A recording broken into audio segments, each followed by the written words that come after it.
Hi everyone, welcome back. हम UPSC 2023 के general studies prelims paper 1 के क्वेश्चन सॉल्व कर रहे हैं। एग्ज़ाम पर्सपेक्टिव में एक सिंसियर या फिर ऐसा कैंडिडेट जिसने थोड़ा बहुत पढ़ रखा है वो क्वेश्चंस को कैसे अप्रोच करता है वो देख रहा। क्वेश्चन नंबर 51 देखता। ये कुछ क्वेश्चंस थे जो इस पेपर में गेम चेंजर थे। गेम चेंजर तो क्या मतलब, जो डिफ़िकल्ट क्वेश्चन थे उनमें से है ये। तो क्वेश्चन नंबर 51 देखता। आप पॉज करके पहले पढ़ लेना और ट्राई कर लेना आंसर निकालने का। अब ये है, consider following statements in relation to Janani Suraksha Yojana. ठीक है, क्या पता करना है? How many of the statements given are correct पता करना। ठीक है, और हमारे options only 1, only 2, only 3, only 4। अच्छा ठीक है, ऐसे ऑप्शन है। पहला देखता है, it is a safe motherhood intervention of the state health departments. Safe motherhood intervention देख के ठीक ही लग रहा है, ऐसा कुछ इसमें एलिमिनेट करने जैसा तो लग नहीं रहा। आगे, its objective is to reduce maternal and neonatal mortality among poor pregnant women. ठीक है, ये तो जनरिक है एब्सोल्युटली। सेकंड तो 100% सही होगा। उसके बाद देखते हैं, it aims to promote institutional delivery among poor pregnant women. ठीक है, जननी सुरक्षा की बात कर रहा है, मतलब माता की सुरक्षा। तो हमारी जितनी स्कीम्स वगैरह आ रही है specifically with respect to women, they focus on institutional delivery. तो 2 और 3 तो हमारे पक्का सही है। आगे देखते हैं, its objective includes providing public health facilities to sick infant up to year of 1 year age. अब भैया ये सब चीज़ें पता होने के लिए तो जननी सुरक्षा जी योजना है ना, इसके लिए इसके अंदर स्पेसिफिक जो प्रोविजन है ना वो सारे पता होने चाहिए। बट फोर्थ स्टेटमेंट देख के लगता है कि इसको सीधे सीधे हटाया भी नहीं जा सकता। हो सकता है ऐसा प्रोविजन हो क्योंकि हेल्थ केयर से रिलेटेड है, तो मदर की हेल्थ केयर से रिलेटेड है, तो हो सकता है बच्चा भी इंक्लूडेड हो। तो हमारा एलिमिनेशन यहाँ पे कहाँ तक जा रहा है? ओनली 1 तो हट जाएगा। मतलब जो आंसर है या तो 2 होगा या 3 होगा या 4 होगा, तीनों में से कोई होगा। पहला क्या है statement? It is a safe motherhood intervention of the state health departments. Safe motherhood intervention कह रहा। ठीक है, तो सही होना चाहिए। मतलब इस स्टेटमेंट में ऐसा कुछ गलत तो है नहीं कि अल्टीमेटली जो स्कीम्स वगैरह है वो स्टेट गवर्नमेंट ही इम्प्लीमेंट करती है। बट हाँ, ऐसा भी होता है जैसे नेशनल रूरल हेल्थ मिशन हो गया, तो वो स्कीम तो सेंट्रल गवर्नमेंट की है।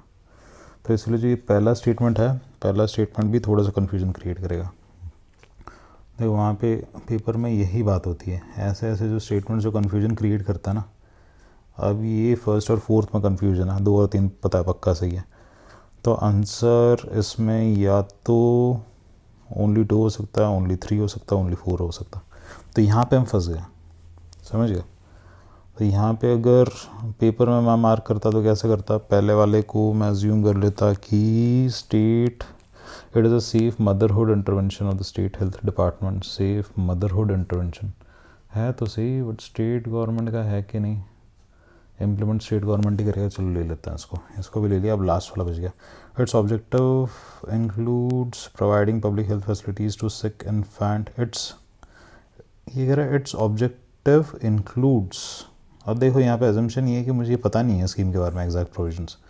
तो ये कह रहा है इट्स ऑब्जेक्टिव इंक्लूड्स कह रहा है, तो हो सकता है कि कोई स्पेसिफिक प्रोविजन हो जिसमें दे रखा हो 1 साल तक बच्चे को कुछ खाना वाना वो सब दिया जा रहा हो सकता है, क्वाइट पॉसिबल। तो अगर पेपर में मुझे मार्क करना होता ना, मैं ये सी और डी में से एक मार्क करता, और मोस्टली फिर मैं डी को मार्क करता। बट उसके चांसेस भी है कि ज़्यादा हो, गलत हो जाए, गैम्बल था। तो ऐसे ऐसे कन्फ्यूजन होता है पेपर में। जो यूपीएससी के सवाल रेट्रोस्पेक्टिवली देखो तो जो आसान लगता है ना दिखने में, ये अच्छा ये स्पेसिफिक स्कीम दे रखी है तो इसके प्रोविजंस तो आपको ढंग से पता ही होने चाहिए। तो ऐसा नहीं होता। पेपर में जो क्वेश्चन आते हैं बहुत घुमा फिरा के आते हैं। जैसे GW की पेपर में क्वेश्चन आता था ना, वैसे ही है इसमें। बस वो थोड़े टेक्निकल थे, ये थोड़े नॉन टेक्निकल है, और ये थोड़े सा ऑब्जेक्टिव है। क्वेश्चन वहाँ पे भी ऑब्जेक्टिव आते थे, बट कुछ कुछ सब्जेक्टिव भी थे पहले। अभी आता है कि नहीं उसका आइडिया नहीं है मुझे। तो चलो इस क्वेश्चन को एंड करते हैं। सीख क्या मिली इस क्वेश्चन से? हाँ, हर क्वेश्चन से कुछ सीख भी तो मिलनी ले रहे हैं हम। तो इस क्वेश्चन से जो सीख है वो ये है कि भैया एक तो क्वेश्चन कॉम्प्लेक्स है, दूसरा स्कीम वगैरह अगर आती है तो एक बार थोड़ा सा देख लेना।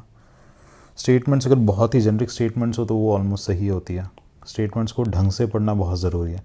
जैसे यहाँ पे क्या, it is a safe motherhood intervention, ठीक है, और यहाँ पे इट्स ऑब्जेक्टिव इंक्लूड्स कह रहा है, so one of the specific objectives भी नहीं कह रहा।